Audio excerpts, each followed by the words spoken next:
Hi hello ನಮಸ್ಕಾರ, welcome back to my channel Varsha vlogs. ನನ್ನ first vlog ಇದು.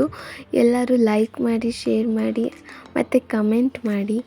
ಇವತ್ತು ನಾನು ನಮ್ಮ ಅಜ್ಜಿ ಮನೆಗೆ ಹೋಗ್ತಾ ಇದ್ದೀನಿ. ತುಂಬ ದಿನ ಆದಮೇಲೆ ಎಲ್ಲರನ್ನೂ ಮೀಟ್ ಮಾಡ್ತೀವಿ, ಖುಷಿ ಆಗ್ತಾಯಿದೆ. ಆಮೇಲೆ ನಮ್ಮ ನಾಯಿ ನೋಡಿ ನಾವು ಬಿಟ್ಟು ಹೋಗ್ತಾ ಇದ್ದೀವಿ ಅಂತ ಹೆಂಗೆ ಅಡಿಲೋಗಿ ಮಲಗಿದೆ ಅಂತ.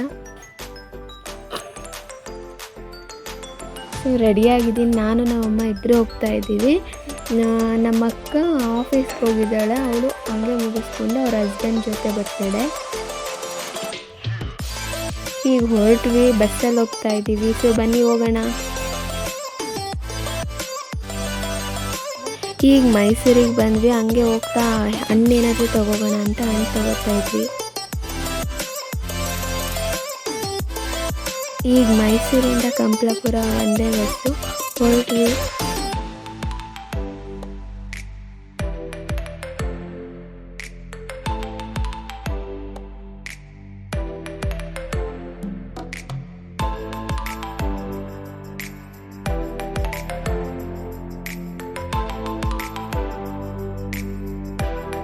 ಅಂತೂ 4 hours ಜರ್ನಿ ಮಾಡಿ ಅಜ್ಜಿ ಮನೆ ಬಂದೇ ಬಿಡ್ತು.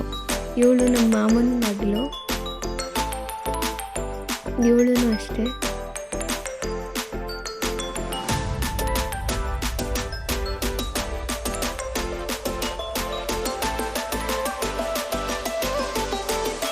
ನಮ್ಮ ಅಕ್ಕ ಬಂದು ಆಫೀಸಿಂದ.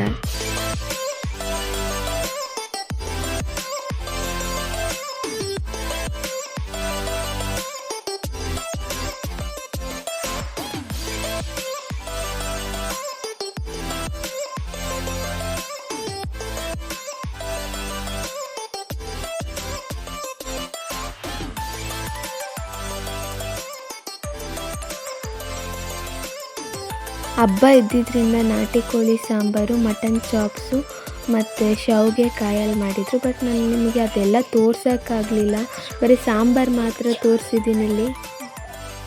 ಇವರಿಬ್ಬರು ನನ್ನ ಕಸಿನ್ಸು. ನಾವು ಬರೀ ಚಿಲ್ ಮಾಡ್ತಾಯಿರ್ತೀವಿ ಕೂತ್ಕೊಂಡು ಯಾವಾಗಲೂ.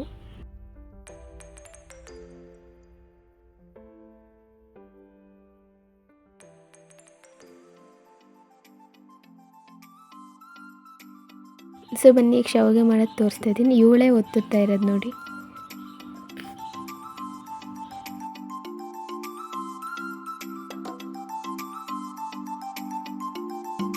ನಿಮ್ಮ ಮನೆಗಳಲ್ಲೂ ಈ ಥರ ಎಲ್ಲ ಶಾವಿಗೆ ಮಾಡ್ತೀರಾ? ಅದನ್ನೂ ಕೂಡ ಕಮೆಂಟ್ ಸೆಕ್ಷನಲ್ಲಿ ಹೇಳಿ.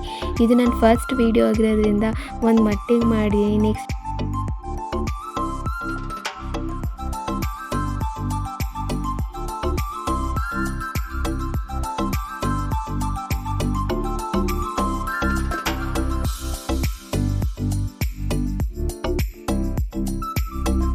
ನೋಡಿ, ಊಟದ ಟೈಮ್ ಆಯಿತು. 9 ಗಂಟೆ, ಹೊಟ್ಟೆ ಹಸಿತಾಯಿತ್ತು.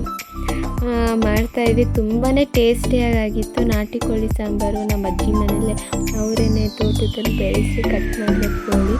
ಅದಕ್ಕೆ ತುಂಬ ಚೆನ್ನಾಗಿರುತ್ತೆ. ನಾವು ಹೊರಗಡೆ ನಾಟಿ ಕೋಳಿ ಕೇಳಿದ್ರೆ ಅಷ್ಟು ಚೆನ್ನಾಗಿ ಬರಲ್ಲ.